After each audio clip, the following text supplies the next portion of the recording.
Stop navel gazing. That's New Jersey Governor Chris Christie's advice to his fellow Republicans who for months have been talking about revamping the party's image. Today, at a meeting of the RNC in Boston, he also took veiled swings at two of his potential rivals for the 2016 Republican nomination, and he told his party he's in it to win.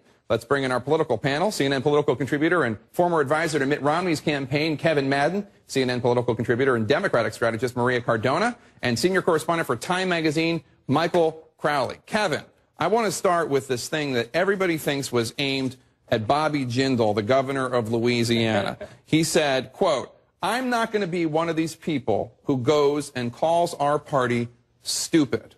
Now, of course, Governor Jindal, who is also a potential 2016 presidential candidate, once said that we have to stop being the stupid party. That seemed directly aimed at Jindal, yes? No, well, no. I mean, I think we look too much into that, trying to think that, you know, one candidate is already positioning themselves against another, and it's too early for that right now. I think the point that Chris Christie was trying to make was that we have to be in a party that is about ideas. We have to describe what it is that we're for and describe where we stand on all the big issues that that the American electorate cares about.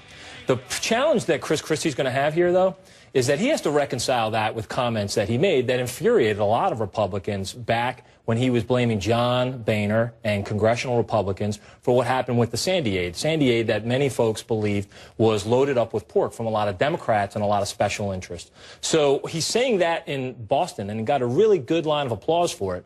But there are many Republicans that still remember that. The question for him going forward in 2016 is, how far can he put those other comments in the past in the rearview mirror? Maria, don't you think that he would be a fairly strong general election candidate? He's from a blue state. I mean, obviously the big question is, can he get the nomination? But don't you think that on its face, he's a blue state Republican? He has this kind of like appeal, straight talker? Sure. Well, he certainly knows the formula of how to win in a purple state. And I think that's the point that he was trying to make today. That's a blue state. That's a blue state. Right. So I think that's exactly the point that he was trying to make.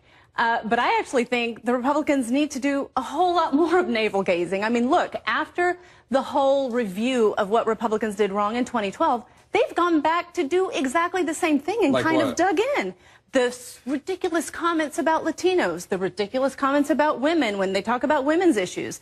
They can't get past what they said in the 2012 race. They've come back to it. And so I actually think that they do need to do a whole lot more navel gazing. But I think Chris Christie was smart in this. He's making this point now because what you said, Jake, is exactly right. He can be a strong general election candidate, but he needs to get through the primary. And so he's making the point now, essentially planting the flag, that if the Republican Party wants to really win, he's the guy to do it. Michael? Well, I just have to chuckle, particularly having dear Kevin here with us, who worked for Governor Romney. To me, it seems like a setup for a Mitt Romney redux. I know how to win.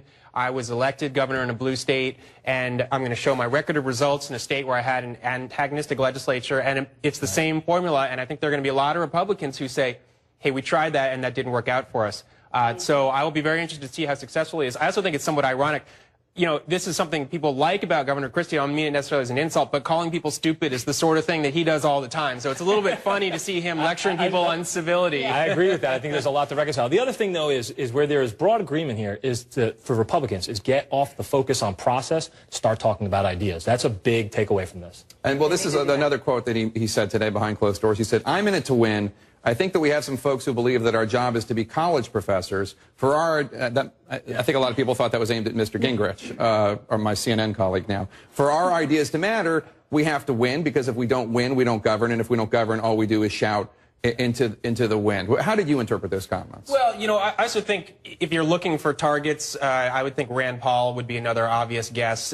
You know, the libertarian wing of the party, which is ascendant right now, has a lot of energy, possibly where the real energy in the Republican Party is derided by the moderates as being kind of theorists. You know, a lot of their ideas, sort of in the abstract, maybe sound good if you're a true conservative. But for instance, you remember how much trouble Rand Paul got into when he started talking about the Civil Rights Act and kind of taking libertarianism to its logical conclusion on that, and it was a huge fiasco. So I think that the moderates say, you're too doctrinaire, you're too ideological, and you're not about getting results. You're happy to vote no on a whole bunch of things and prove your principle, but no results, and you can't get elected president that way. Mike's onto something here, and I think I'm getting a lot of questions from reporters, and they ask me, well, what do you make of this break between the establishment and the grassroots, or the libertarians and the pragmatists.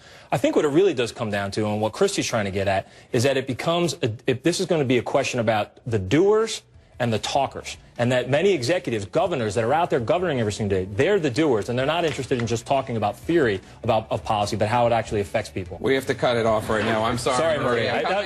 A good filibuster.